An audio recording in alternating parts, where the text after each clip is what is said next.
na hindi sila pwede basta-basta lumingon sa iba pang mga posisyon dahil nandito sa harap na nila si Aries na kanina pa nila tina-target. Napakagandang implosion. It's going to be a first blood here for Vin. Pero may follow-up pa nga, may isang pagdadabog. Pupasok si Nija pero magbaba. Magana pa. Pero this time, that's going to be an attack for Kyurem. Tina-target mabilisan. Nandiyan yung heart guard pero mukhang hindi nakakayanin. Pero hindi, sabi nila, okay lang yan. Kailangan lang ng konting spacing. And that's going to be a Ata win. muna si G ng purple buff. Alam kasi nila yung potential pag may purple buff yung ano Uy! eh. Nakikita natin advantage for RELG. Pero ito, sabay-sabay na sa pagbagsak. Iba na implosion. And the Malefic. This time, nakikita natin sunod-sunod yung pag-atake ng TNCZ4. Pero ito all boils down sa kung paano minamaneuver ng RELG. Vin together with Ajay here onto the front. Pabubugahan pa. There's a terrified play. There's a killing spree.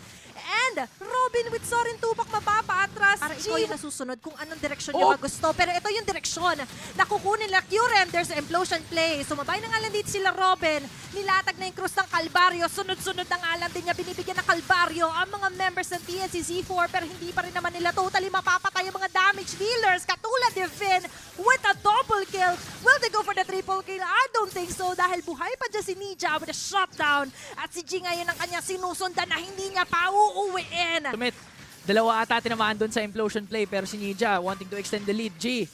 Op, sinaniban. They wanna go for the kill. They wanna go for the outplay. Nag-suppress dito ngayon si G. Grabe! Nag-sidestep lang siya doon. Ankle breaker moves. Pretend. Yung heart guard.